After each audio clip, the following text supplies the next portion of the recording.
Fine. There we go. Right. I didn't realise I did an interview with Colin Patterson on the BBC. Oh no, I'm Scottish guy, isn't he? Yeah, and I was Entertainment dude.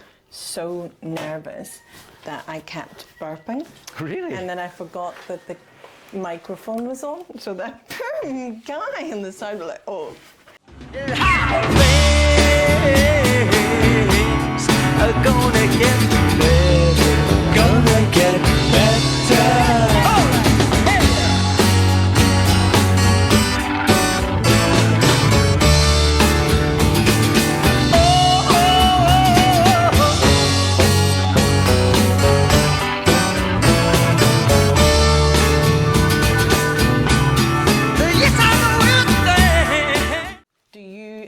Have an idea of all the questions before you start? No questions. No. No questions? I don't have any questions as such. Just conversation? Just conversation. Yeah. The whole thing is unwritten. It's really good to go back to where we started in the coffee shop, because that was a good conversation in the coffee shop. It was. Let me, let's do that now. If you, don't want it to follow me, I want it to follow you. So do you want to put your hand up again? Try and get it to take your hand instead of mine. There you go. No, just one hand? It's going to follow me, isn't it? That's right. How do I switch it off from that then? Stop following me. I just want her in it, not me. I'd prefer to have you if you wanted to be on this. I'm just going to get a few paintbrushes. No, there's no script, Margo. There's never. I don't like to prepare anything or the guest at all. Obviously, if there's some things that we don't want to talk about, then of course we don't talk about them. But otherwise, it's like the whole point of the thing is that it's completely. It's fast and loose. It is, and it's also I don't want to do the obvious thing and go, so Margo, your paintings, like obviously that's why we're here. Yeah. And I know a lot about. Your work, and I know a lot about your history and what you've done in the last few years now, I think, and since you've, been catapulted to relative stardom. But, I'm not here to blow smoke up your arse, Margo, You are filming right now, I can tell. Is it because I changed my way of speaking or something? Well, there was things that sort of, the thing is conversations are always different. When you think, obviously you're being recorded, that's a different thing. But it's when we go back to our very first conversation, not our first conversation, but one of the conversations in the coffee shop. Yeah. Is like when people are relaxed. Yes. There's a completely different dialogue or intonation. I'm very conscious of my accent. Right. Are you? Your accent or mine? Of your accent? What accent? I am. This is something that's loomed quite large in my legend for a while now, actually, because I've had to learn how to speak a lot more slowly and clearly. Evenly. Do you? Yeah, I do. But I was a primary school teacher, so that meant that I was talking a lot more clearly. Yeah. Although my children did say 10. Oh, really? They did. So young kids it was in North London, wasn't it? In Islington. King's Cross. In King's Cross, yeah. And they were all saying 10. 10. Like 1, 2, 3, 4, 5, 6, 7, 8, 9, 10. Nice. And that was nice, yeah. But you can't lose your accent. You gave them that, so there's a whole bunch of kids that have grown up now and moved on into... And it was a while ago you stopped doing the teaching, wasn't it? So they'll be adults now. Oh, yeah. Yeah, fully grown up. And they'll have that accent. But girls now and they'll think... I feel like with your accent, you are very... not defined by your accent, but you're very proud of it and you celebrate it. Yes. Well, when I speak with you, sorry, when I speak with you, I'm going to be completely grammatically all over the place. Scottish, Northern Irish person. I know, it's hands across the water, isn't it? When I speak with you, I feel much more comfortable to be more of my own accent, so I kind of do settle into it a bit more, but I'm more conscious of it when I'm around other people. But with you, because you're from Northern Ireland, I know that I'm able to speak more or less how I normally speak. Yeah. One of the things that somebody said to me and my sister, and I think we might have been in America at the time, it's like, were you speaking Gaelic? I'm like, no. That was English. Yeah. Yeah, that was English. Couldn't understand a word of it. And you're right, slowing down because we speak really, really quickly. There's a very famous clip of that man from Strabane. Which one's that? That he speaks so quickly, nobody can understand his own. What was that programme? Was it? Who was the guy who did like the bloopers, the bloomers? Yeah, in Northern Ireland, on RTE or something. No, on BBC. Not Dennis Norton. Yeah, no, Dennis Norton. Yeah, I think it was him. Yeah. And they used to play this man from He'll be all right in the night. Yes, that's the one. and he was just like the fastest speaking man ever. Yeah. But you know, in a way, like speaking really quickly, I work really quickly, so that's I don't mind the sort of rapid. I'm the same. I do everything rapid. really quickly. I almost find that I don't want to do anything that I can't do quickly. Yeah. I'm not saying that Because you get bored, or because Yeah. it just doesn't hold your interest. Those don't know. those are the I same think- things. I Bored think and that- doesn't hold your yeah, I interest. They're think the same both. things. Yeah, I think I have a. I don't mind starting on a big task, and I do plough through it. But I do find myself after a certain period maybe getting a bit more slapdash. That could be something that you recognise in painting as well. That if you've got to do something that's especially intricate or difficult, do you end up sort of Battering I through don't. it, or I don't do anything intricate or difficult. I do. well, no. It is. I mean- it's to do with the fact that, you know, I think if you're going to do something, you have to get over yourself enough to just do it and be prepared for it to be whatever it's going to be. You know, and I think when you start out, I did 5 years at art college. I did a 2-year part-time foundations course, which I think I probably was, I don't know, I didn't know what I was doing, but I really enjoyed it, and it was kind of like playing, but I was working, and I was, 23. I wasn't, I didn't go straight from school into art college. I worked for about 4 years, 5 years, 4 years. And then going into art school with that experience of actually having worked, Yeah. in bars and restaurants. And then going in and doing art college. Art How college old were you when you went into art college then? is from 23 to I was 28 for 5 years. You were one of the older ones. I I was, expect, yeah. And that was nice in the sense that it had a value to me. But, we're talking 1993, Yeah. where you didn't have massive student debt. And Right. that was, and I was chatting to a really good friend, Abigail Fallis, and we were saying we're probably the last working class Yeah. group that went through and had debt-free art education. And I Yeah. think, it really scares me to think, would I have done 5 years at art college? I'm not going to say farting around and pissing around, but we were playing around. And I read something recently about, what is the benefits of going to art college?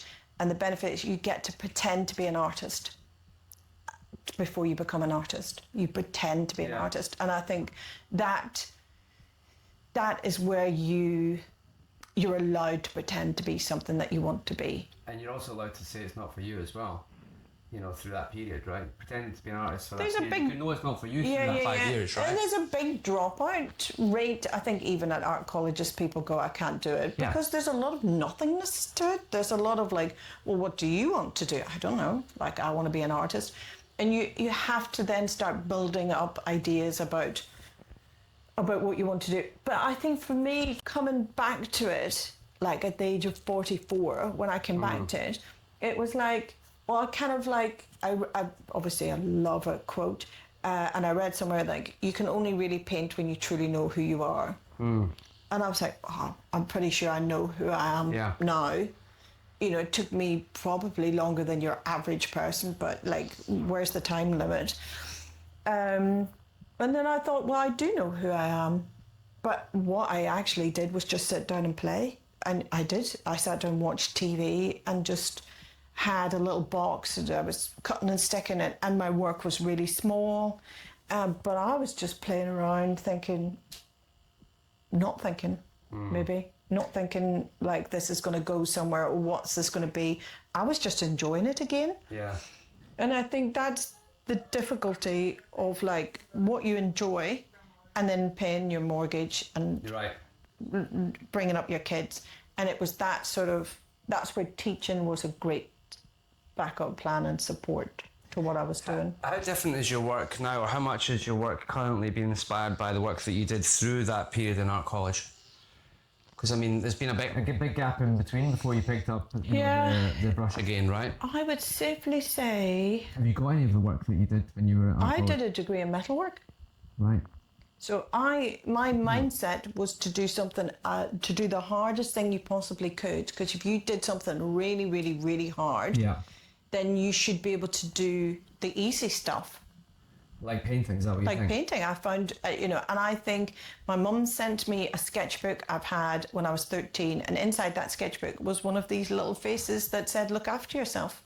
So it's almost like I went full circle. But I think, so when I was at art college, I did these lovely little, I should have brought them with me, these aluminium slides, aluminium 2x2 extrusion, put it on a milling machine, cut a little groove into it, and then you could just drop in a photographic slide, and then you stack them up in front of the window, and they looked out the window, and they showed you how much natural light there was. So it was looking at natural light in buildings.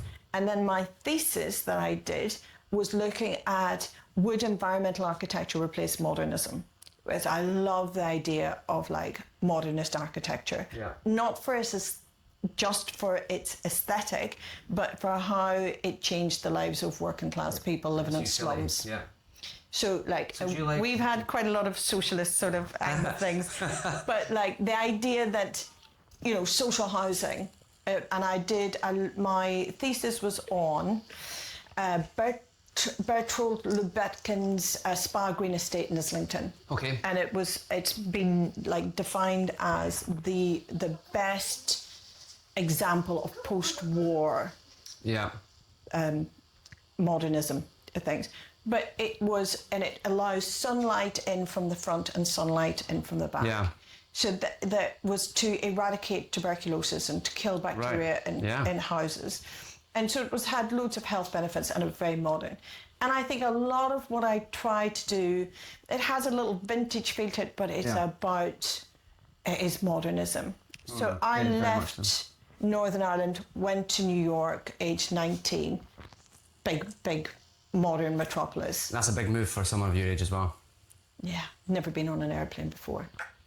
First time. But they must have loved you in New York, right? Being Irish and all. They do. I mean, it's a safe place for Irish people, and I think it's a sort of very familiar place. There's a Blarney Star in every corner, and I worked in most of them. But there was I think there's a real recognition of what it is to be Irish in America. Yeah. So it was a comfortable and familiar feel to it, and a very addictive place. It's so fast and furious, and I loved it. In your work, there's an optimism, I think, because we, as you mentioned just before there, we've spoken quite a lot about, I was talking about not political, but maybe social kind of, perspectives, social and cultural perspectives that we have on things, and the things that we see. We both live in the same town, and we see the same things, but we maybe see the same things through different eyes in some way, right? Like that's completely normal, I think.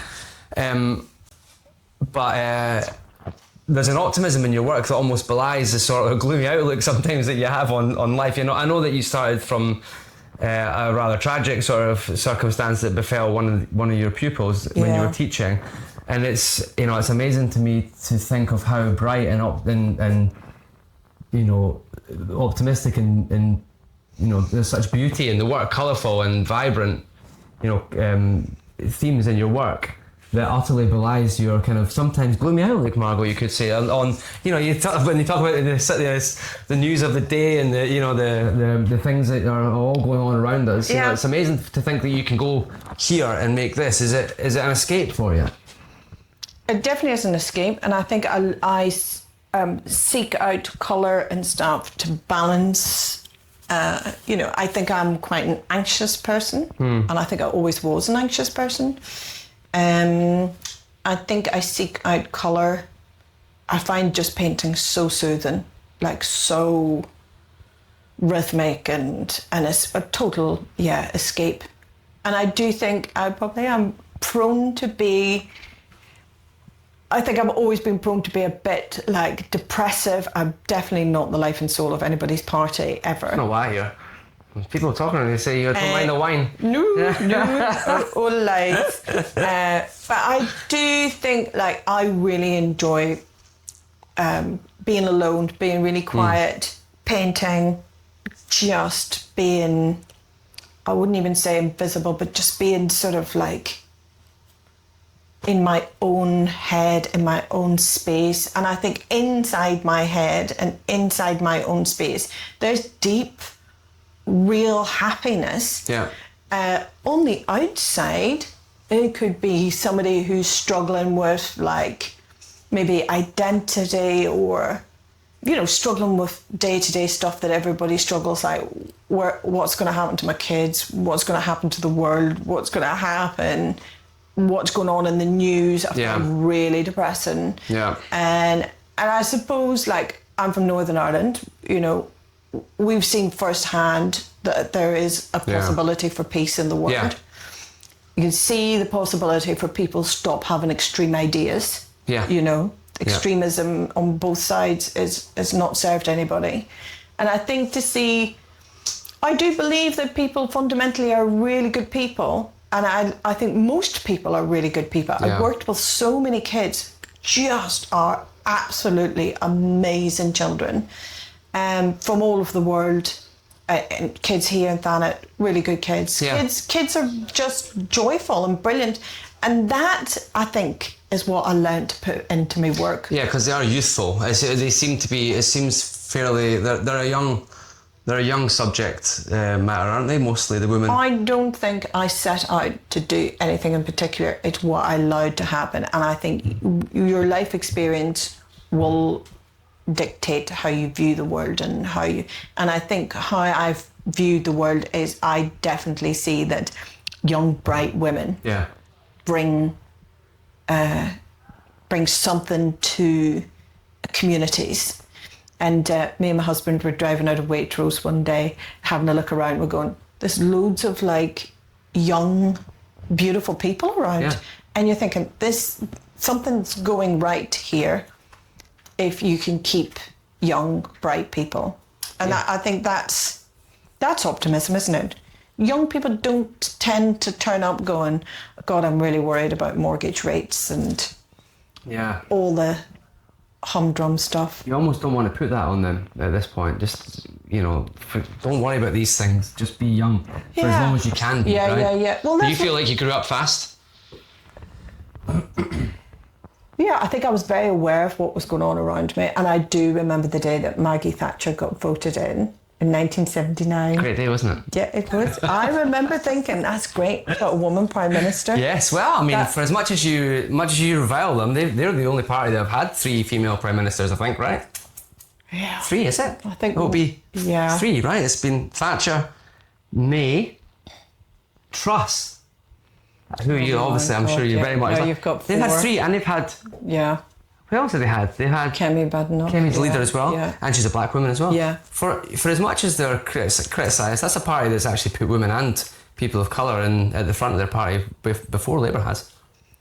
Yeah, I think the content of what you deliver actually is. That's how it should be, though. We should look at the content as opposed to the colour of the party. You know, and look at policies. I mean, look, you know. But so I did grow up really fast. I was aware of what was going on around me, and I don't think you could not be aware of what was going on. So yeah, I did probably grow up really fast in one way. And then I think, you know, I left home at 17, went to New York at 19. That was normal. That was completely normal. Yeah. I think that was a slightly different generation. I'm a little bit older than you.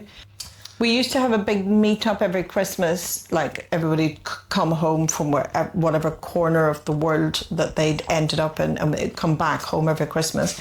And that was always like, people were in France and Germany, and now they're in Australia. But back in like 1988, when I was leaving home, it was either London or America. And at that stage, loads of people were going to Seattle. Why Seattle? Because that was booming. I don't know what was happening there. Grunge, Kurt Cobain. I think it was becoming industrialised or some, you know, financial reason. They were doing really financially well and there was loads of work. But we ended up in Yonkers in New York, and then I worked in Manhattan, and I loved it. I didn't work actually always, and I did have a few Irish pub jobs. But I worked in an Italian restaurant on 45th on 10th in Hell's Kitchen. And that was just incredible. It was the theatre district, so you had a real mix of people. You know, it wasn't like expat Irish people. You had a lot of theatre directors and people, artists and musicians, and it was great. I really liked that. How long were you there for? Did 4 years in total. Yeah. Do you get back to New York at all now? I went back last year and did the Affordable Art Fair, which was really amazing, and went for 2 weeks and did 5 days at an art fair and then had the rest of it as a little bit of a holiday. But it's changed, but New York will always be like New York. It's gritty and it's... What years were you there? 1988 and left at the end of 1991, so just over... So when they were cleaning it up, basically, Yeah, you were there. yeah. Giuliani was in at the time, wasn't he? He was mayor. Yes. It was really bad in the mid-80s, wasn't it? When I arrived... Yeah, Rats, crack, Yeah, Basquiat. there wasn't so many rats. I didn't see the rats, but it did see quite a lot of crack. There was Really? little crack vials in the street, just littered Wow. things and people. So, like, we went to the Museum of Modern Art. Yeah. It's just got so much beautiful art. And when I'd arrived in 1988, it was before there was an economic crash, and people had so much money. So I would waitress like 2, 3, 4 days a week and make enough to live on. So we were not slumming it. Well, we weren't. We just didn't have to work that hard to survive. And so I had a lot of time off, and I was just going to art gallery after art gallery, day after day after day, just going around every art gallery in New York and just spending days sitting drawing in, you know, beautiful settings like the Metropolitan Museum of Art. Just, they're all free. And it was just like, it was a very carefree time, a very, you know, coming from North, it was great to get away from the noise into a different kind of noise, but also the potential of like working as a waitress, and they're like, hey kid, what do you do? And I'm like, I'm a waitress. No, but what do you really do? What do you want to do? Right. So there's this sort of expectation, you must have a dream, you're in New York. Yeah. And I was like, I'd like to be an artist. And everything felt really possible there. That's quite telling. Are you saying then that even though you'd gone to art college, or you hadn't gone to art college, you had gone to art college, you hadn't gone to yet. art college so at you this were out stage. there working, but you were drawing, you were always creating something. Spending all my money But you on never art considered supplies. yourself an artist at that point. No, but I wanted to be at that point. That was like, So at no point did you say I'm an artist? I don't think so. When do you think you felt comfortable saying that you're an artist? About last week sometime. I feel like it's such, you know, if I meet people and they say, what do you do? And I say, I draw pictures. I draw little pictures. For a long time, I was just drawing little pictures. And I think that's, you know, the real discussion is like, what is art? Like, who's allowed to make art and who's allowed to say that they're an artist? I think that came very recently. I thought, well, there was a little voice in my head that said, who's going to stop you? Who's going to stop you from making art and being an artist? Me? Well, there's absolutely no need to drive that fast on any road, much less this tiny little That street. might be at 30. Yeah, I think maybe So I watched the first episode of Steph McGovern's is it called Big Deal? Is that what it's called? big deal. Yeah, So you weren't on it. I was very disappointed. yeah. When did you get on it? 'Cause- 26th of August, I'm on it. okay, that's next week. Yeah, mentor. Did you enjoy it? I loved making it. You could never, ever have met such an amazing bunch of people who make TV and things. They're just a great unit. And it was really, really interesting. Cordelia, absolutely one of my favourite human beings on the whole planet. Who's Cordelia? That's She is... Oh, she's the one, yes. Yeah, she's like the art Brazilian one, specialist. isn't it? Yeah. A wonderful woman. She's good.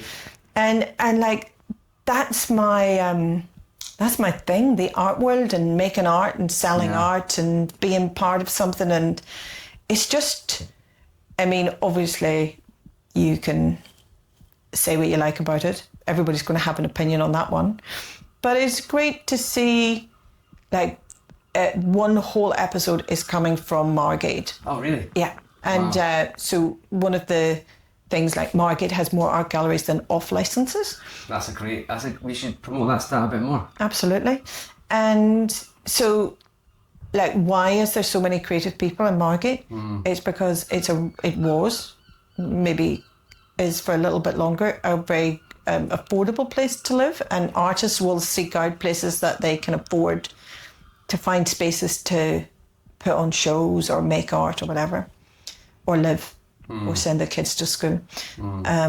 So that's really good for a town like Margate, and I do really love that. Love the fact that it's shining a light and celebrating something that's, you know, Margate is more than deserving of it. Absolutely, I love it. You know what? You are, for more than just me, the first person that a lot of people meet in Margate, and you're one of the first people that I met here. I think you're the first person I met or spoke to. Yeah. I do think there's something to be said about like the visibility of artists. Like, when I've taken over, this is my third space that I've rented, and there's spaces in Margate, but being sort of like accessible to people, and then like art should be accessible to people. Like when I was going into New York, and there was just art gallery after art gallery after art gallery. You could just wander in and have a look at art and then come back out again. It was open and inviting and accessible. And I kind of think why, you know, the art world is deliberately very elusive and very, not secretive, but it's like probably one of the gatekeeping that happens in the art world is well, you know, publicized and well known. And like going back to our conversation, like who's allowed to be an artist? Yeah. Who's allowed to do art? And like, I think for me, it was like, if you set out going, I'm going to make really good art, you know, it's got to be really good. It's got to have this. I think that's a really difficult thing to do. But if you set out going, I'm gonna play around and make some art and actually just do it, and then there is a real dilemma there, isn't there? Like it has to have meaning, it has to be important, but who says it has meaning and who says it's important? It's kind of like you could talk yourself out of doing it very quickly. Yeah, if you were looking for, and I might be a bit bold to suggest this, but I think that your art is very much art created for what people enjoy, what people want. Yeah. Because I see it on Rightmove, and pretty much every house that I look at on Rightmove, even houses in London. You need to get off Rightmove. Yeah. I look at Rightmove a lot, right? And but I go through periods, but I see a lot of your art in people's houses, even in London now. Yeah. Right, and I can see that, but I think that's that thing of, you know, maybe if you maybe it's not possible entirely to get people to make art that appeals to masses and it's critically acclaimed as well. What do you think about, and what do the critics say about your art, or do you read what they say about your art? I tend not to. I don't think anybody writes about my art, and I haven't read anything. If they did, I probably wouldn't read it. I do think, like, is art accessible? I think it is. I think Margate's proven that art is accessible. Yeah, and you're a big part of that, I think.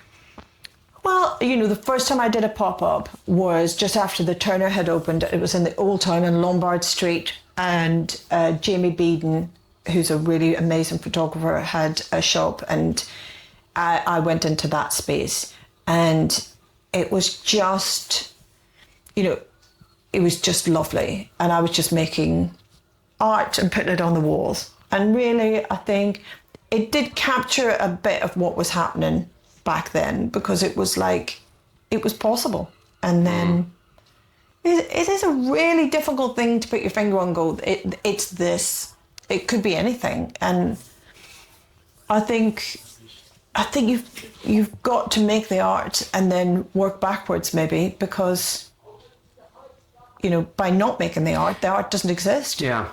And then going back. Do you mean if you're conscious of the time in your life? I mean, do you think you have to do it almost without any conscience of where you are when you're sort of arc? Just create the art, and then when you look back the way, you'll know through the art where you are. Absolutely. And I think if you set out going, this is what I'm going to do. Yeah. Right. I'm going to go and this is what I'm going to do. Would you really achieve that? Or should you just jump on the journey and go with it and do what comes natural? And also, is that why you're so prolific, do you think? Because you create a lot. I do.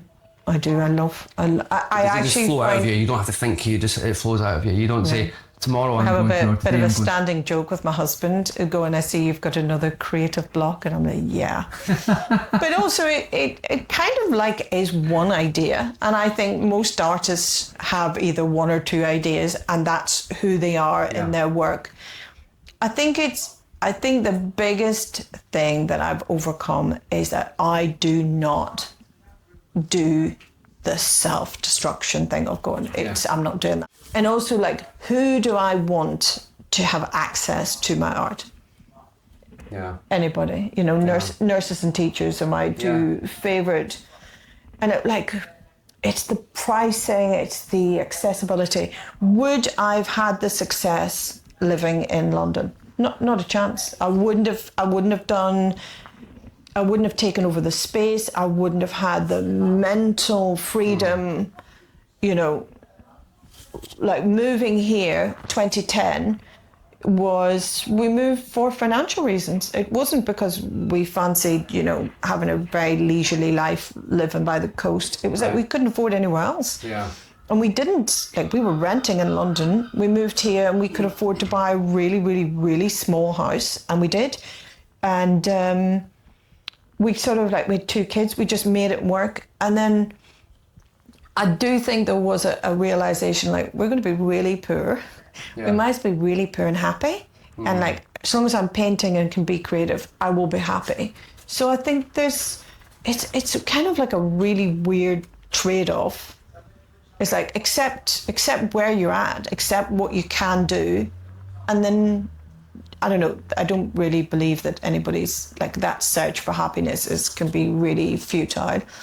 But I think accepting the decisions that you've made in your life is where you're at, and maybe celebrate that, and then from that, whatever you want to do, if you want to bake cakes, or you want to you know, be a florist, or you want to be an artist, or you want to write poetry, do that. But I kind of think there's an element where you need security and you need stability.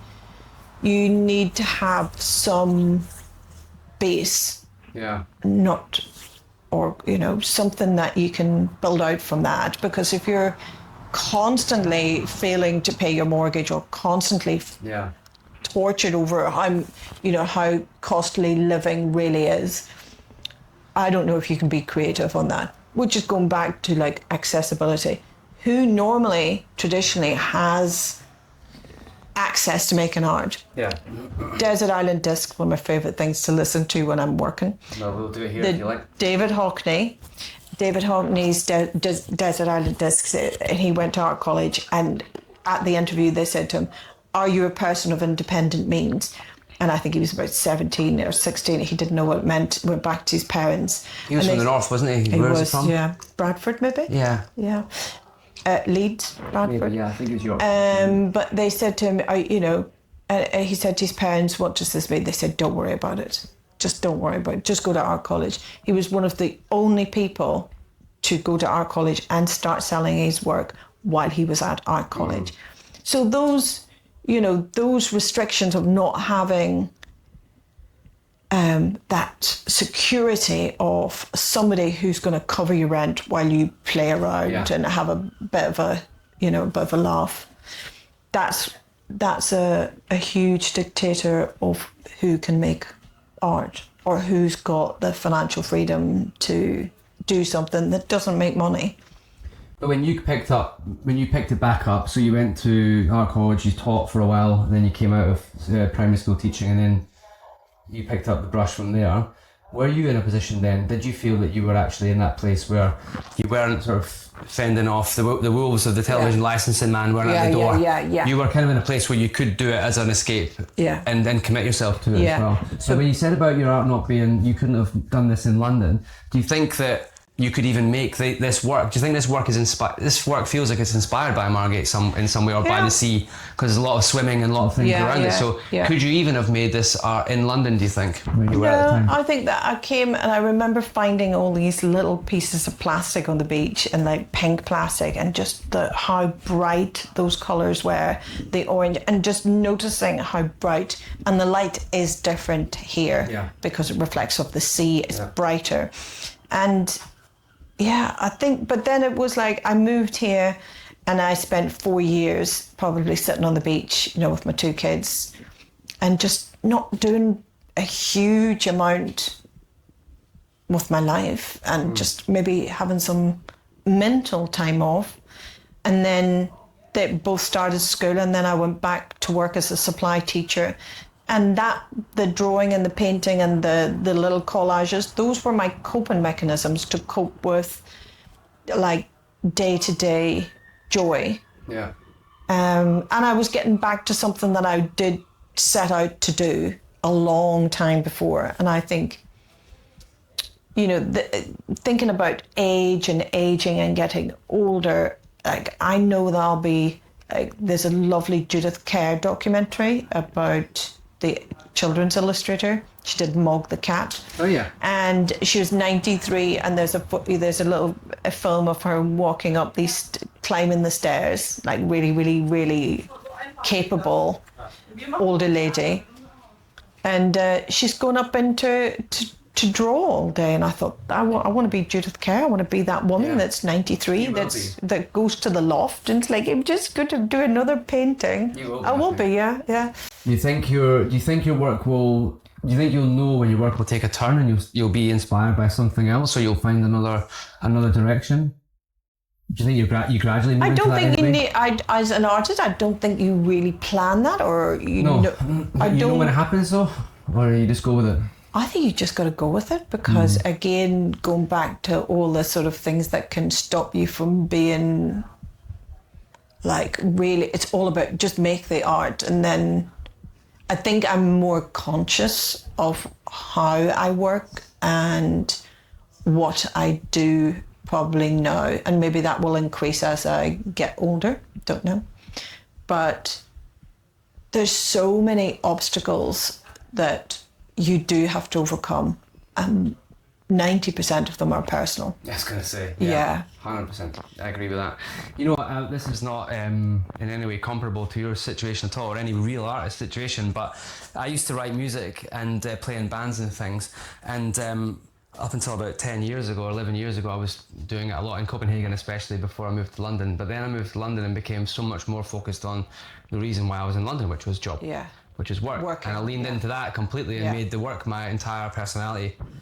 Up until very, very recently, which is why This thing all started. Yeah. But I haven't really picked up a guitar or written anything for that entire period, because I didn't feel like I had anything to write about, because I probably wasn't good enough to put myself in a place. But I also wasn't able to put myself in a place where most of my music and things came from, because mine all came from a place of despair, a place of in love, out of love, longing and desire and denial and joy, all these things that I used to feel so much more. And then when you're in a settled relationship and you have a job and you've got a 9 to 5, or even in my case much more than a 9 to 5, what are you going to write about? You're comfortable, and what am I going to write about? Paying too much tax and my bloody air miles in my corporate Amex car. Like, it doesn't make, I think that's make why sense. It wasn't authentic for me, so I didn't do it anymore. I haven't done it since.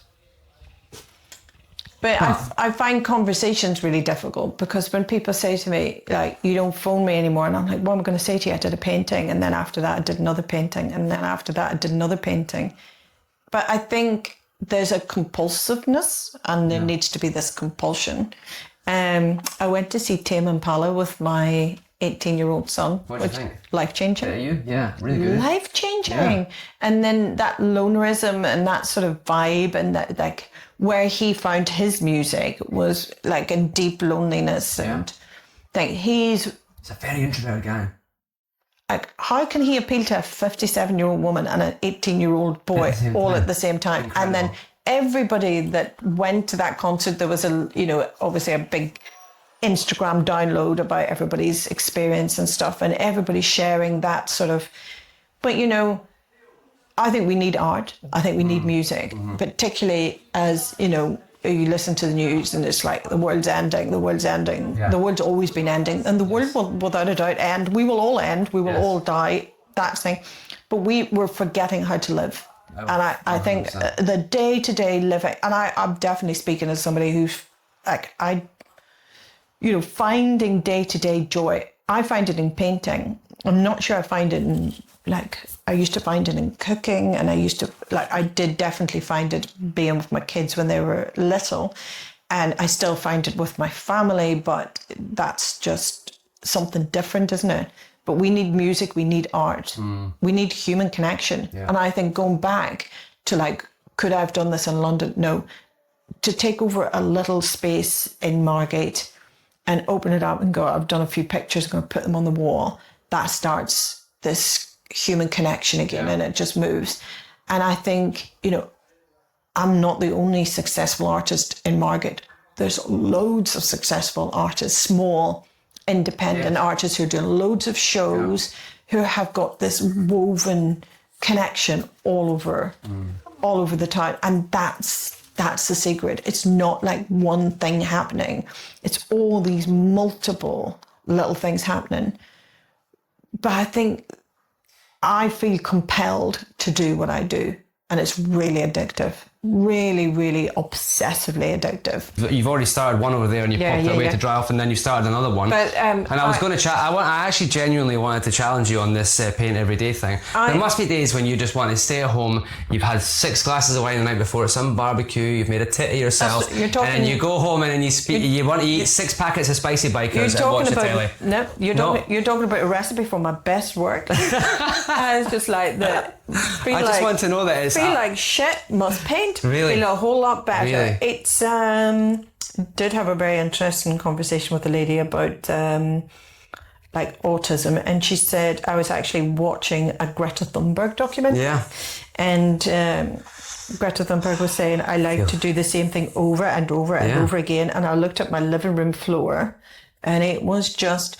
And I'm not when I'm painting. I'm not doing a painting. I'm just practicing. Yeah. It's like strumming the guitar. Yes. It's that repetition. But the difference is like you don't record everything that you do when you practice your guitar. So here's the thing then. Do you scrap any of your stuff? Do you ever go off? That's crap. Yeah. I find it difficult, but I do have mass.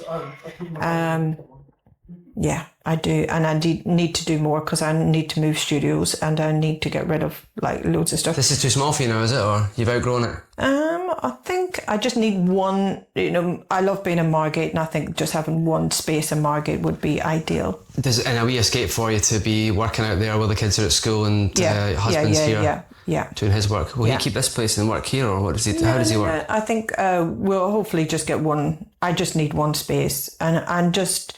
Maybe that thing of maybe not slowing down as such, but just having more balance, you know?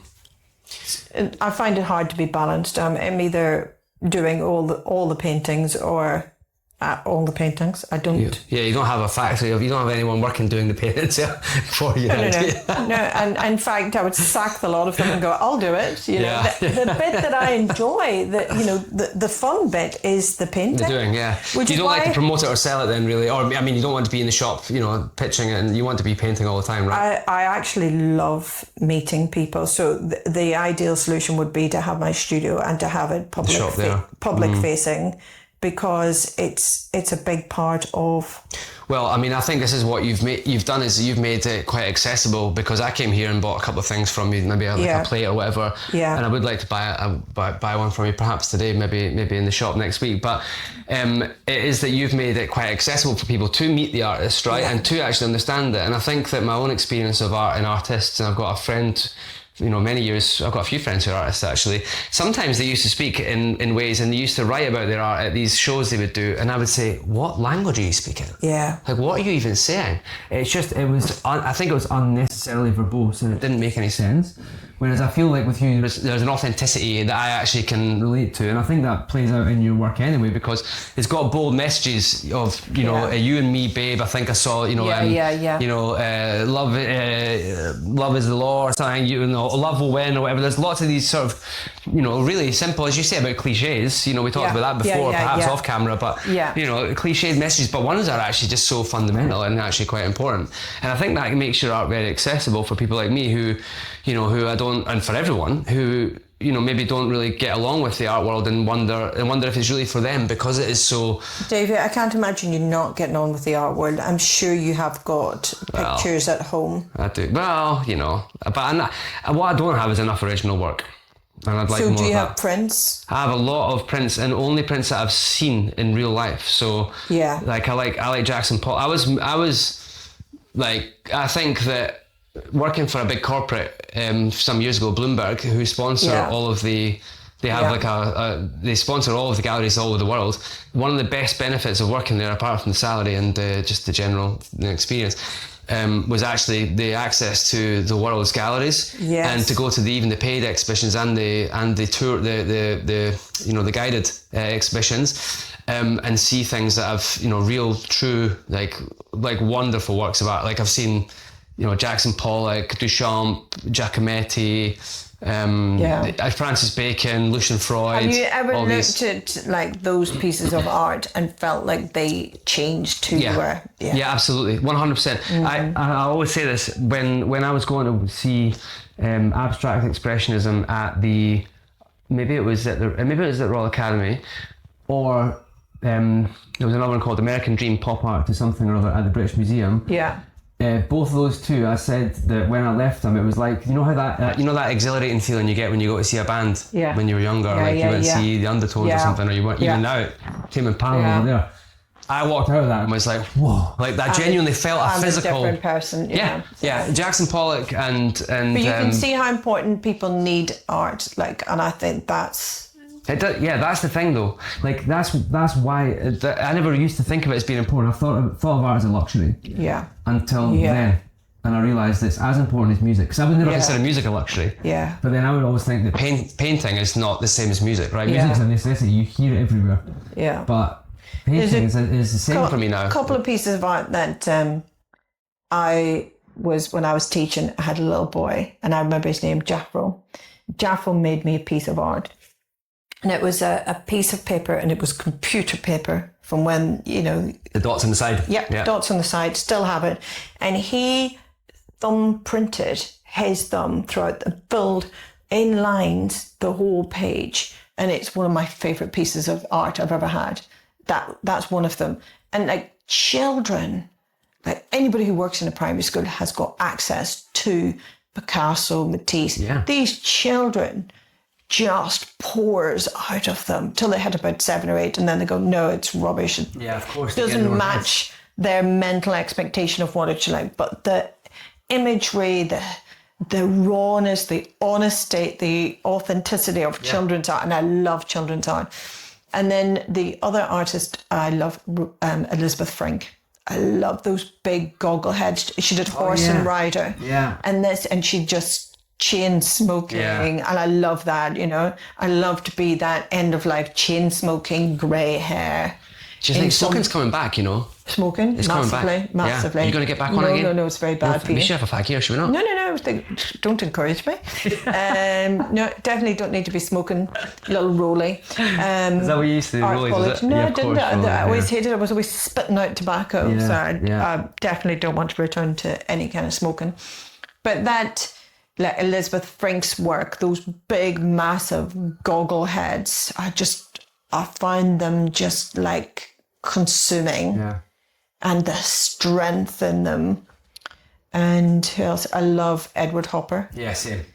Hopper, I've got a lot of prints and a lot Should I of tell even you, my TV flashes up Hopper a lot. Me and my husband's favourite quote, his wife was interviewed.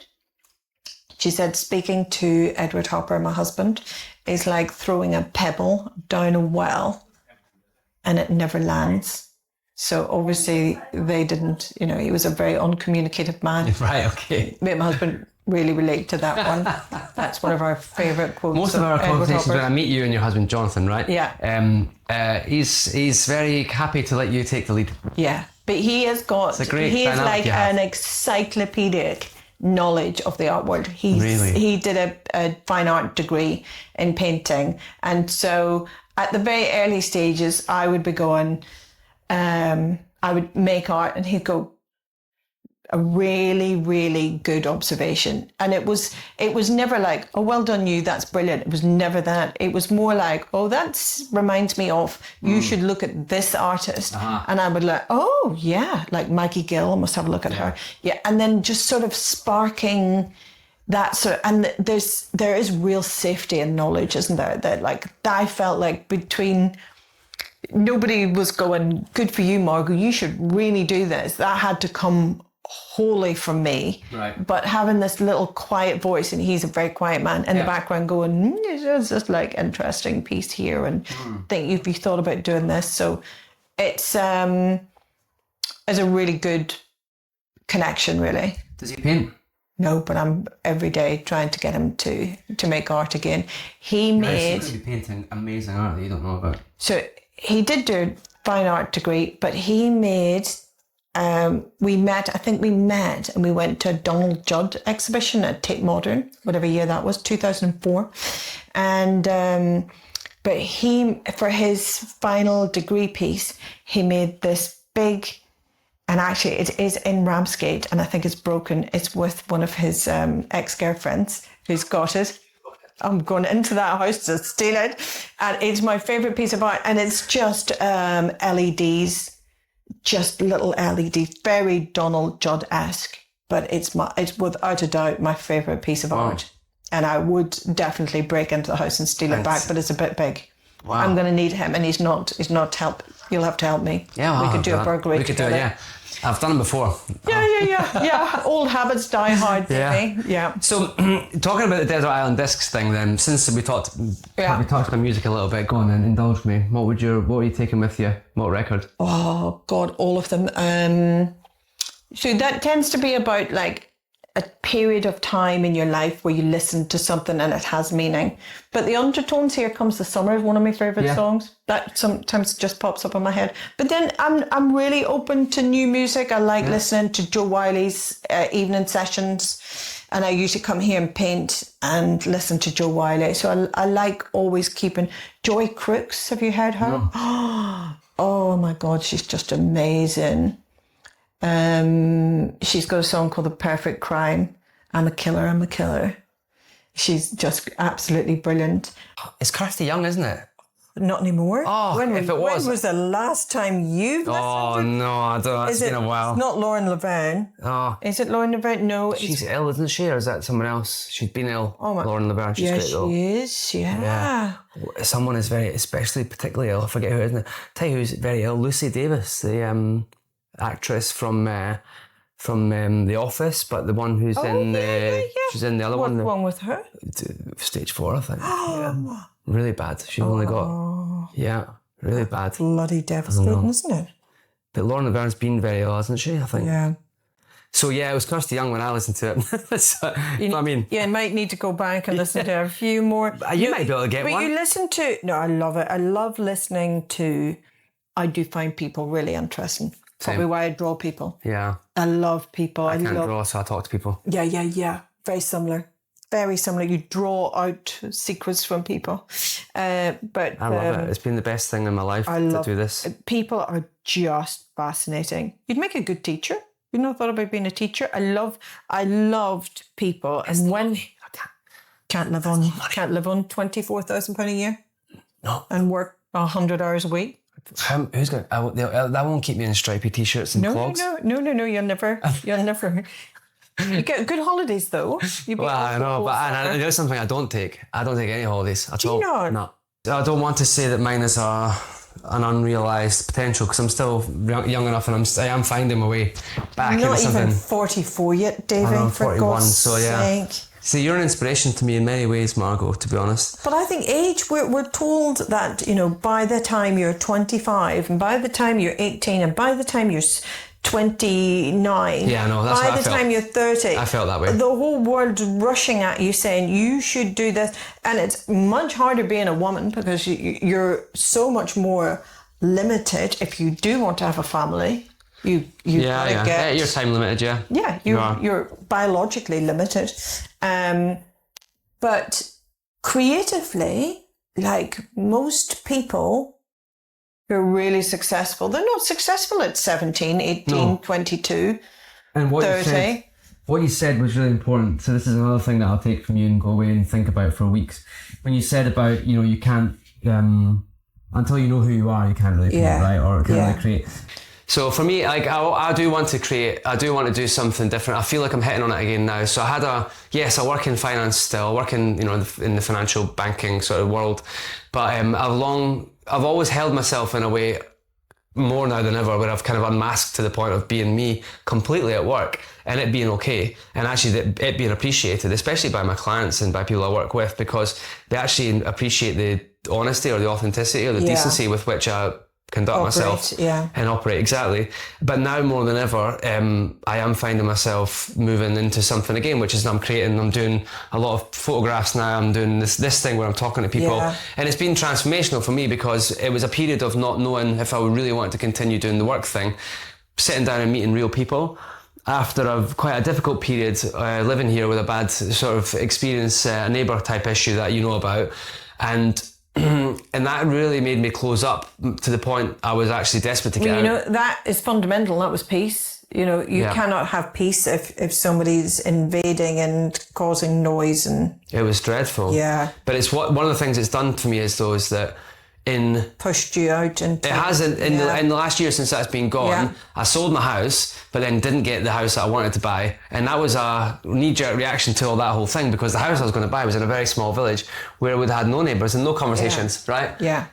You know, I'd have been the youngest person there by 30 years. Yeah. No, it isn't. It's That's this. not what that was you just. It's this that I needed, you know. Yeah. And in the last few months, incredibly, I've had so much time to spend talking to people.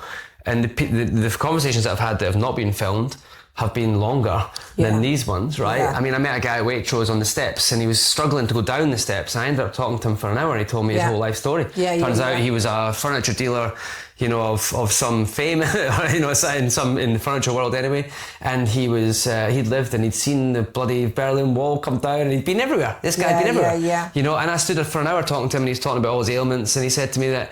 He asked me what pubs I drink, and I said, I'll be honest with you, I don't really go to any pubs around here, but if I did, I'd probably go to the Honeysuckle or go to Seabird or Blackbird as it is now. You know, and then he said, and I said, what about you? And he said, I don't go to pubs anymore, I just get a few cans of drink at my home. And I said, you know what, mate, if you want to go for a drink with me, I'll go for a pint with you. At the Bellevue. Oh my God, Davey, you're going to become a bloody socialist if you. Well, you know something, like you know, but this whole thing, like this started out I spoke to people I work with mostly, and now it's become a community thing, right? It's you, it's Amy, last one, she lives here.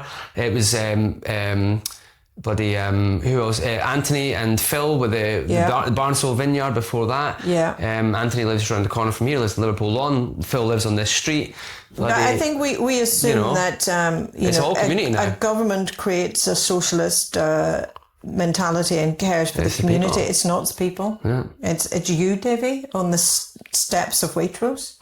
Yeah, I mean, it's been amazing for me, and it's changing me, I think, in some ways. You know, I'm not Gary Economics, right? I'm not going to be like tax the wealthy to the point at which we have no wealth at all.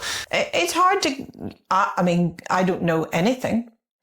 I don't know anything at all. Don't know. You know, Gary Economics is somebody who I do listen to, and he's given up the ghost now as well, because he got so much kickback on what he was saying. He got exposed, I think, for his illiteracy in economics, though. I think. I mean, it was there on TV. I can't believe they put it out, Channel 4. I'll be honest with you. Why did they put that out? Yeah. It was his show, and he gets in episode 1 absolutely nailed by that Dan Needle guy. Yeah, I thought that was crazy, and even the Guardian were like, "Wow!" I mean, the Guardian gave it 1 star. We're like, "What's going on with this?" Oh dear. It was almost like Channel 4 deliberately, or it was a self-sabotage thing on his part, because he just came across so badly, and he hadn't done his homework. Yeah. And that's the thing. I understand it, Margo. I think that I had a good chat with, in my sort of many chats that I have with people here, I had a good chat with Becky Wing, who's a Green councillor lady and very local person. And I met Jane Hetherington as well, also a local councillor the other day. They're a big swimmer. And I really want to meet her very soon and have a proper chinwag with her, because we met on some steps. Great. Wonderful. Really good. Loved her. All of these. I mean, that's...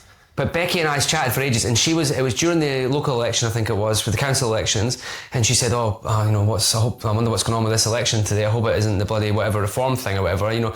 And I said to her, you know, and I was quite honest with her. I said, look, I think you'll find me to be on the right side of the political kind of, you know, the centre, or at least on where you are. But if you think about it, 70 to 80% of the issues we actually all agree on. We want to know, are bins getting emptied?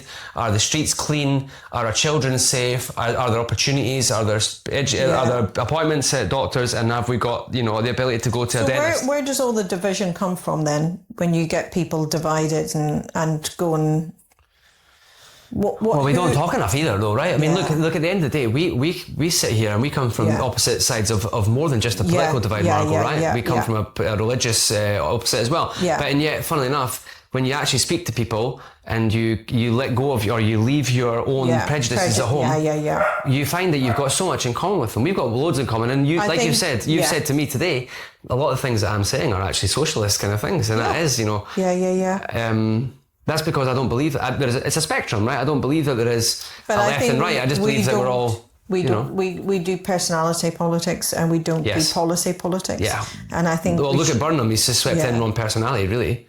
Like and I'm actually really enjoying it. I'm enjoying what he's doing because he can connect with people in a way that Starmer and Sunak couldn't. Where are you from? You're not from Belfast. You're from Castlederg. Castlederg. Tyrone. Yes, of course. St Eugene Secondary School. There's a support group. I'm not even joking. Really? Yeah. So an interesting school. I worked in a school in Newry once, briefly. I had to go and work there. Oh, I spent a lot of time around working because. Did you? So they had this this thing in the school. Was it St Anthony's by any chance? I don't think so. No, it was a girls' school. It was. What were you doing? Our Lady or something it's called, isn't it? Yeah. So in the schools... We do good schools though in Northern Ireland. They were. You wouldn't believe this. So we went there for 2 weeks to install these systems for the school kids with their dinners, right? So instead of paying school dinners with cash, they had a swipe card, right? Just after you left school, probably. Yeah. Not long after you left school, of course, right? 30 years after. I was only 17 at the time. Yeah. And we went over there to fit these in a couple of schools in Newry and some other areas, but in Newry in particular. And we went out and I was only 17, right? The girls in the school were predatory. Yes, but incredibly well behaved when the nuns were there, right? Of course they were. But when we were out at night, all the girls were out at night going, "I saw you at the school today, and you want a drink? And are you going to buy us a drink?" And I was like, "Fuck, it was amazing." But they were so well behaved. I bet you hated it, David. No, I loved it. Yeah, I loved it. And then we drove up to Belfast the next night, and then we went to the Rangers Club on the Shankill Road. Yeah. Because I forced my mate to take me up. He didn't know anything about Rangers or that. And I said, take me out to the Rangers Club, Shankill Road. So we went up to the Rangers Club. You buzz the buzzer to get in. Yeah. Who are you? Where are you from? Just from Scotland, visiting, just to do a bit of work here. Fancy a couple of pints. Yes. Password, Billy. Yeah, basically. They took me in, showed me around, and they showed me a bunch of rooms in the back where they did stuff. People who'd been a bit naughty, they got the old in the backs of the knees, the punishment beatings, and you could see the bullets, the bullet hole chips in the wood in the place because they'd gone right through or they'd shot. They'd been Anyway, so they said to me, "Do you smoke?" And I said, at the time I was 18 or 17, and I said, "Yeah, I smoke." And he said, "We just got a lorry up the road there. We got these Benson and Hedges. They're only £2.50 for a packet." And I said, "Ah, fine, take a packet then." And I went, "Oh, lighter." He went, Nadia's got a lighter. Go across the road. There's a shop across the road. But if they ask you, tell them the Rangers Club sent you. And I was like, why would a shop ask me who sent me? Sure enough, I get out of the Rangers Club, out the big gate. Go across the road. One of those Zippo lighters, please. What colour you got? Orange, blue? Red. Right? That was it. Red, white, blue, orange, purple. That was it, you right? You got a green one? No, we don't sell green ones. And sure enough, when I asked her for the lighter, she went, "Who sent you?" Straight away. "Who sent you?" And I went, Rangers Club. What's that? I couldn't believe it. I was like, "What do you mean?" But I said, Rangers Club sent me. All right, on you go. Here you go. Wow. But it was crazy. No, Castlederg's a little bit more moderate. And all of Northern Ireland knows. Look at the fla that's just happened in Belfast, and everybody's been out enjoying music, and you've got, your little rap artists from the Shankill Road coming rapping. Yeah. Peace, love and unity. Could you see yourself going back in it ever? I never say never, but not in the short term. No. It's the weather that stops me from going back. I'd love to go back to Glasgow. The fact that it hasn't rained here for nearly 2 months, I think we might be going back just to top up on a bit of water. I know. I was on Rightmove today looking at flats in Glasgow, thinking a flat again, and not having the house and all the things that go with it, the roof and all that. Yeah. A big flat of 250 square metres in the West End. I'd love that. Yeah. But the pissing weather, the pissing rain, I think we might appreciate the pissing rain. I would like it for a couple of days. It's been 2 months. That's it. We've covered weather, politics. Yeah, we've got it all now. Conservative Party. Yeah. Going back to where we started on the art thing, do you see yourself now trying to connect to your creative energy within you? Because there's a lot of playfulness with what you're doing, and not just this, but like the conversations, that feedback that you're getting. Yeah. I feel like you're looking for that energy to sort of go, and then it'll just be one little thing. Yeah. Because usually, I think for people who are really creative, it's usually that one little spark, that one idea, and go, actually, I'm just going to do this, and then I'm going to build out from that one thing.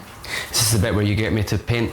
I think you could do it with painting. You know something about painting, and you were talking about school and kids having that uninhibited sort of thing towards painting, and they can just do it because there's nothing saying it's going to be crap or I'm going to be rubbish or it should be this. Yeah.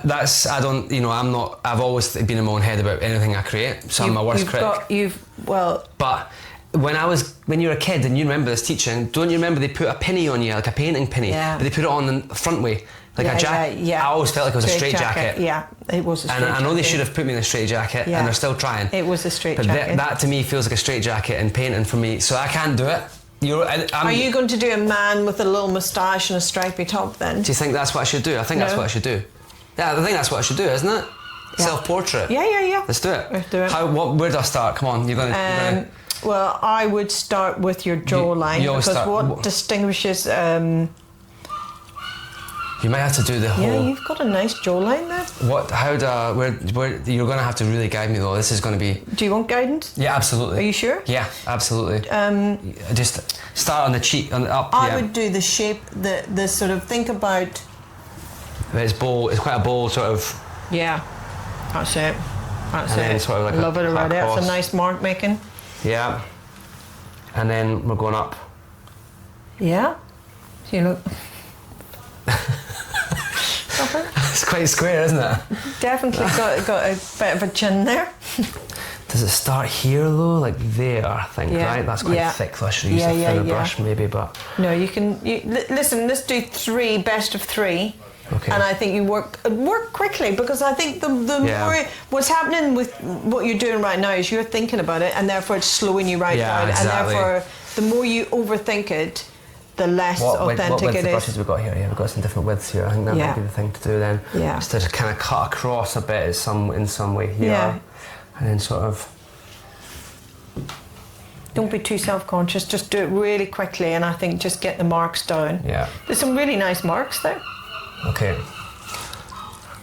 You've got a really, really, really good graphic look. You would be a really... When I first started making little images, when I come down, I did loads of mustachioed men who were sailors, who were very Jean-Paul Gaultier. Love it. Yeah, I think the quicker you work and the more sort of rapid decisions you make, the better. Like that. Yeah, I like it. Like that.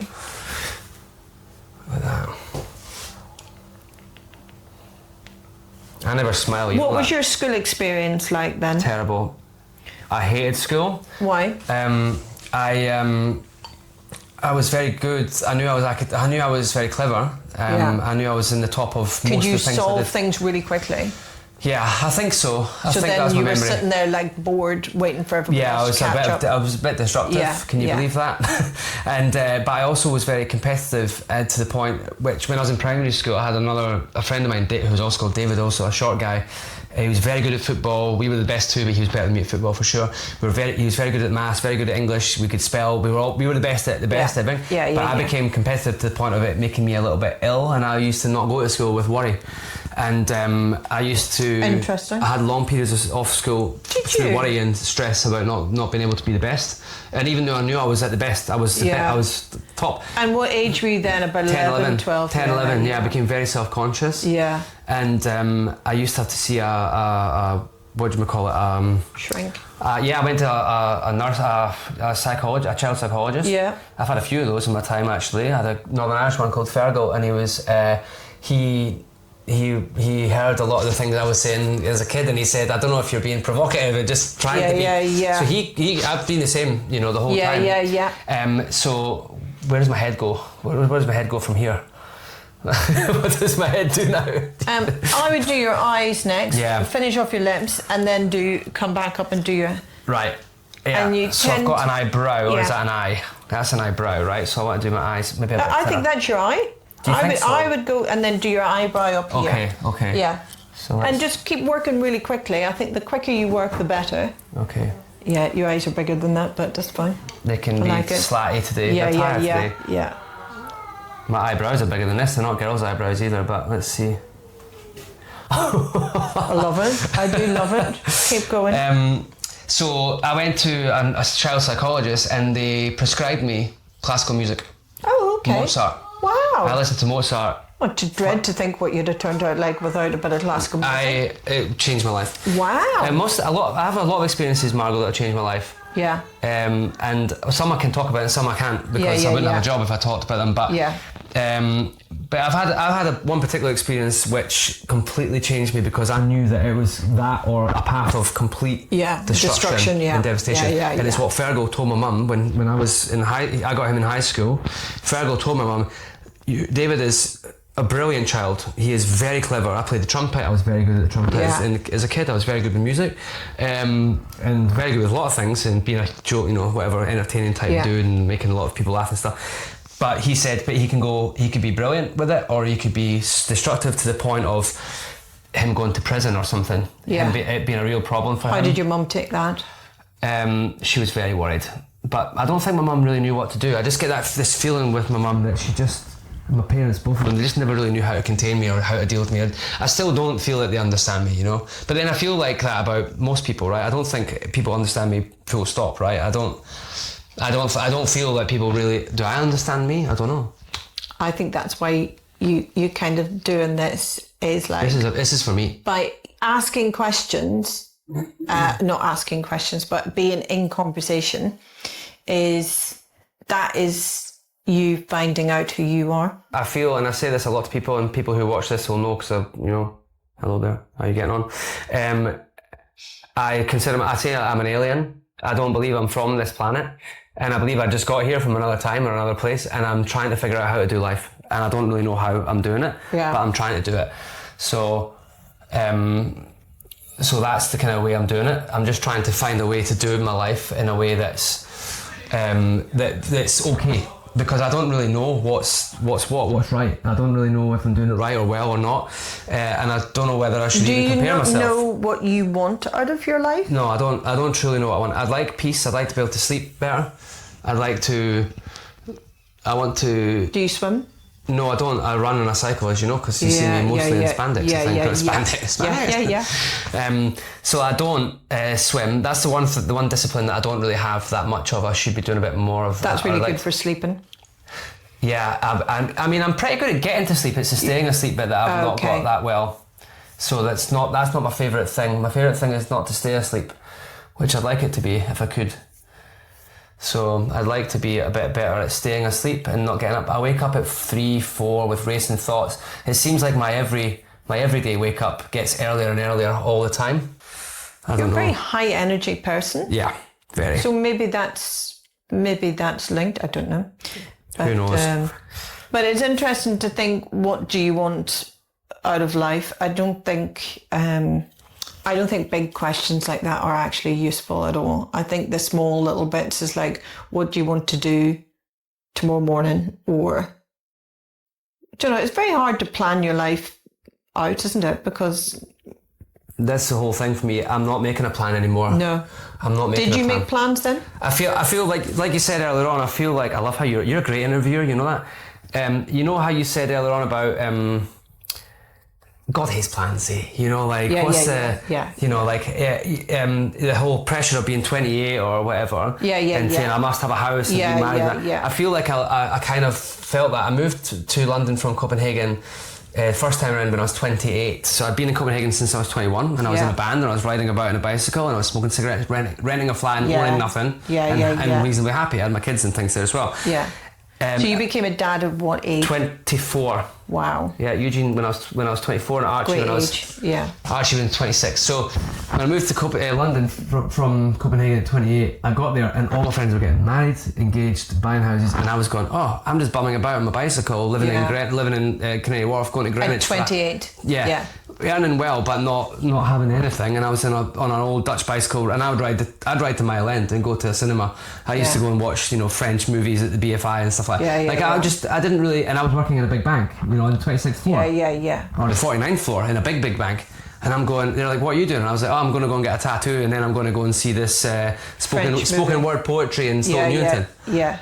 And I was like, shit, I need to grow up fast. And then I really did. I went, leave all that behind. And I kind of really parked it all and went, right, time to meet someone, time to get, serious, put a tie on and start being a bit more serious.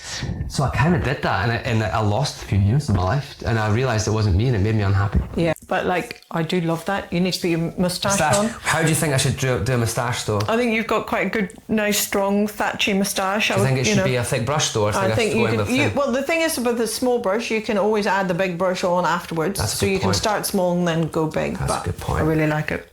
This doesn't look like me at all. It's like a really slim guy.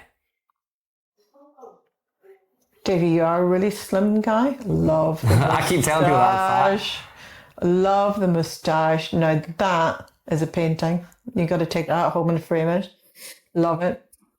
I really love it. The bushy, I think my eyebrows are a bit bushier than that, don't you think? Just add a little bit of bushiness. I noticed today for the first go in time. and add a little bit of... Do you know how men, maybe Jonathan does this, do you know how men get their eyebrows trimmed? I've never had to in my Jonathan life. does that? No. Have you seen Jonathan's eyebrows? No. No. I probably have, but he's got glasses on usually. Yeah. I get the scissors to him every now and again. Well, I found today I had a wiry one. It was like longer and like different texture. Expect more. I'm going to have to... Oh, Expect no. more.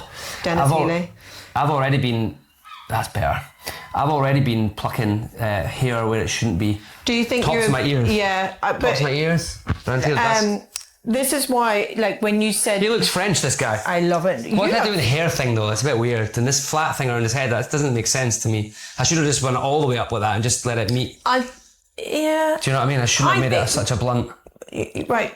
No, you've done your first one. Yeah. So, you've got to do a really, really fast now second one. Like Rolf Harris, you mean? But I actually really like that. Shit. You do look like that. Let's see if we can do the ultimate prank and see if you can sell it as yours. Oh my God, it'd be like a thing.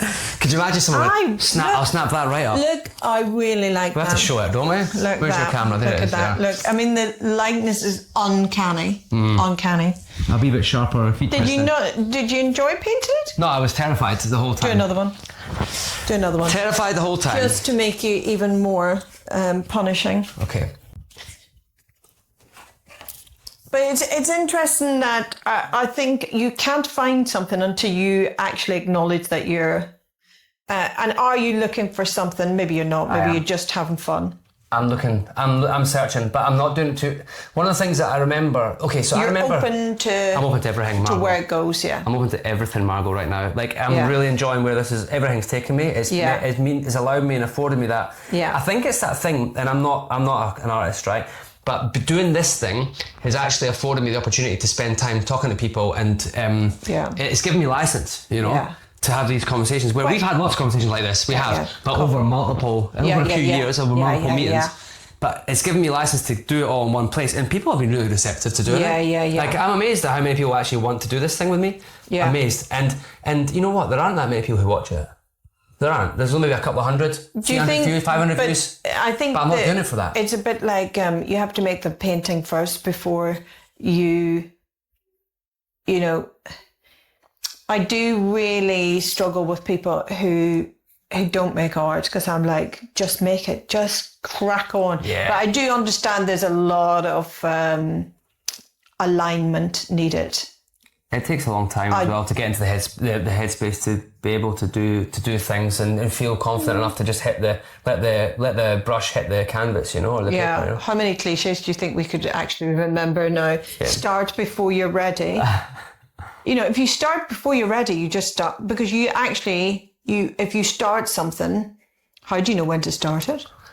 Right. That's it. Yeah, exactly. I mean, I'm just letting, I'm just letting the thing take me. I'm not saying I'm good at it. Yeah. I'm not good at what I'm doing. I don't think I'm good You're not supposed to be good, are you, when you start something? Nah. You're supposed to get better if you hone it and... I joined the bowling club. I joined the bowling club the other day. Just walked through the park. I was standing looking at it, and they went, "Do you want to come in?" I went, "Yes." Yeah. And then I joined the bowling club and I took some pictures, and it's been in my mind to take this thing off this format and go and do more of a documentary or film type thing where I get to meet the people and do it all in one show. Yeah. I meet the people of the bowling clubs of Thanet. Yeah. So who do you admire in terms of like these people I've learnt and found it engaging, like Louis Theroux, and who else makes content that you think is, or is there any podcasts that you? I've got one in particular that it's changed my life, Margo. It's called Heavyweight, and it's a podcast by a guy called Jonathan Goldstein. He's American, he's Canadian actually, and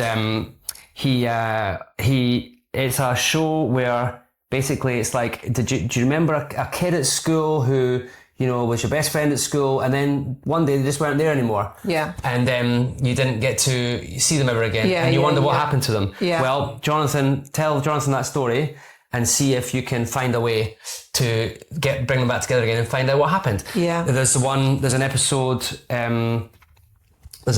where a guy who lent some CDs to a friend of his at school, and he never got them back, and it was a big 12 CD collection of some really roots American music that he really wanted back, right? Yeah. And he never got them back, but the problem is that the guy became a very famous musician, DJ, and he didn't know how to ask him to get them back. The guy was Moby. Episode 2. Shut up. So this show is the most heartwarming. It's got some crazy, and there's some horrible stories too. There's one about a child, like similar to your teaching story, a child who, kids. We grew up together. We lived in the same apartment block. We lived next door to us, and then one day they were gone. We just know their mum died, and we didn't know what happened. They find the person, and he didn't know anything but the guy's first name, and they really had to go and search for this person. They found the kid's mum died of a heroin overdose. Yeah. And so we're just going to try and take it all the way up like that instead, and see if this does anything different. And he was homeless himself, but some of the stories that they have are just incredible, and it's unbelievable heartwarming. Sounds like my version of Desert Island Discs. It's the one thing that I could listen to over and over again. I've never experienced anything quite as moving or as life affirming, and also it's like deeply, deeply sad as well. And do you think that some of these stories like help you as a man finding your sort of the male voice do you think, because we're consumed by calling out Andrew Tate and his brother for being the toxic guys, but then who's filling this void for male connection and male? Yeah, I mean, I don't think it's not gender specific. Yeah, I don't view things through the prism of the gender things so much, and I say that because it's difficult for me to really experience or know the experience of other people. I only know how I feel about things, Margo, and I can't pretend to. And then not dictate. I'm not saying I don't care, but I can't pretend to know or understand. I love it. At the end of the day, I don't even understand my own thoughts and feelings, so why the hell could I understand someone else's experiences, you know? Slightly better now, slightly more, a bit more. It still looks too young for me though, but no. It's got a bit more rounded of features now. You're definitely young. The moustache has gone right up to the nose now. No, I'm going to say you have rubbed Indian ink on your face and it's quite permanent, so you will have, don't get it on your clothes. That's fine. They're good. Right, are you finished? Do you think you could have one more in you? I like that one. I like both of them. This guy should have an earring. He looks a trendy little dude, this guy. He's called Pierre. Yeah. And this one, I don't know. I think he could have come out of a 1940s things. Right, we're going to let those dry. I like those a lot. I'm going to put them on my drying rack for you. Ready for collection. Well, that was fun. Fabulous. I don't know what it is, where I'm going in this world. I don't think any of us know, but I'm totally ready for where it's taking me though now. You don't need to know. I'm not worried anymore. I suppose my only anxiety about what I do is like, how do I just keep doing it? And obviously it will change, but like you just always feel like I'm really loving it. I don't want this to end. Yeah. But you don't feel any pressure, do you? To keep working? No. You're selling more than you can make though, right? I mean, you must have sold thousands of these things. Yeah, I have sold thousands. Did you keep a record of how many you sold? Not really. No. Don't you need to for the tax man? Don't have time. I've paid my taxes, that's for sure. No, I'm very good at paying my taxes. I like the business side of it. I like everything about what I do. Obviously the VAT threshold I don't like. Yeah. VAT is difficult, but you know, it's business and it's an art and it's so enjoyable. And it's enjoyable because like we just met Bobby and things. And that's what, you know, going right back to the beginning of the conversation of being accessible, being somewhere and you're making art. Like that's amazing, isn't it? That you can just have a little spot on a quiet street and you can open it and sell art. And isn't the greatest thing though that you've got something that you've created that's come from your fingers, your brain is enjoyed by so many people in so many homes, in so many cafes and restaurants, and it brings joy. The colour and the sort of vibrant sort of nature of it all, it brings joy. Just love meeting the Doesn't people. it make you feel amazing? It must do, surely. I do love it. I do love it. You must secretly, inside you, I know you're very modest, but sometimes you must go, fucking yes, I'm nailing it. Do you ever feel like that a little bit? Do you ever allow yourself to celebrate yourself a little bit? I don't know if I got to the point where I don't know if I have. A bit like what you've just done. The process of making is the bit. Is the the rhythm, the ink, the paper, the choosing the colours. I'm just so caught up in the making process that the end result, definitely, that thing of like pricing your work so it becomes sustainable. So you're like, if people can afford it, they're going to buy it, and you can do more. And that sustainability of financial sustainability in it is the key to it, really. And I think as long as I can... And I'm noticing that I'm slowing down a little bit. I'm more tired. Okay. I'm probably producing a little bit less than I normally do, but I think that's a really good thing as well. And I think finding the comfort in it. I think the goal for me would be to really find a nice studio that's at home and to have that sort of really small, compact, dynamic making process. In the same place. Yeah. You live there, you work there, you sell it there as well. Don't necessarily need to sell it there, but I have that sort of contained space where I can produce the work and live. I just need a home studio, a bigger Because your home studio. kitchen, I presume, do you have it all over your home as well? Not just in here, but at home? I was going to invite you to come and video this in my kitchen. I will. Yeah. I'll take a video at some during the week. During the week, you can just show me. Because it pretty much looks like this. And my poor husband and children. Yeah, I've no And doubt. they're constantly moving stuff around, going, Mum, can you just move all your stuff off the table? Yes, I can. But that goes back to like, don't let anything stop you. You don't have a big space. Yeah. Make the art anyway. Yeah, got to. Also, you need to work wherever it is that the feeling takes you. You have to be able to do it. You know, you don't want to be like, I've got a 3-hour commute to go and work. I'll do that tomorrow. You'll never do it. You won't do it tomorrow. Exactly. It's like going to the gym. You've got to do it right now. I need to get really good at going to the gym. I don't do it. Let's go together. We'll run together, and then you can teach me to paint, and then I'll teach you to run a little bit. You're not running. I'm not running. We'll swim then. We'll swim together. Well, thanks for doing this. I really appreciate you doing it. And like I said, I'm not putting this to... The only reason I find it really difficult is like, it's not visual. It has to be visual. And this sort of talking conversation thing is really, I think it's really hard if you're predominantly communicate through absolutely. a visual medium. Absolutely. But I've really enjoyed having you. Well, thanks for having me over. Watch me paint. I was also felt at some point that I was being interviewed, and I actually thought I enjoyed it. So maybe you should take the mic. You can run next time. You can interview your people. I think you know what you're doing. I think it's. I think your enjoyment of the process, that's what's infectious. Yeah. If I enjoy doing the painting, I think you can tell. If you enjoy the process of creating content or creating a video or whatever, if you enjoy it, then that's infectious. And that is what the whole, going back to the community thing, is about. You know. It is. For me, the bit that I enjoy the most about it is when I get home with it all and I get to watch this back, because what happens is I get it back, I look at the footage and I think how lush it looks in the beginning because of the colours, and then the sound's so good and she says such great things.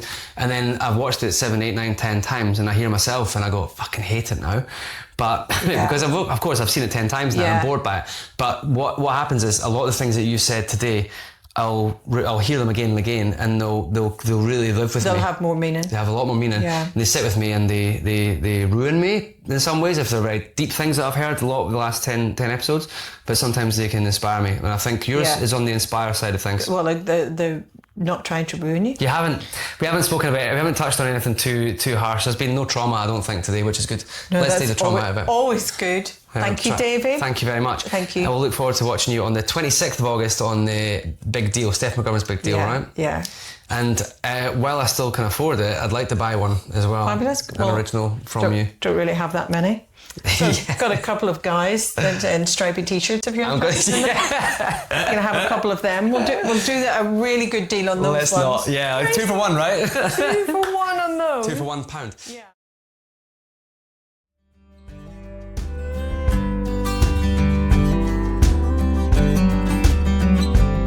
It's a long road behind me.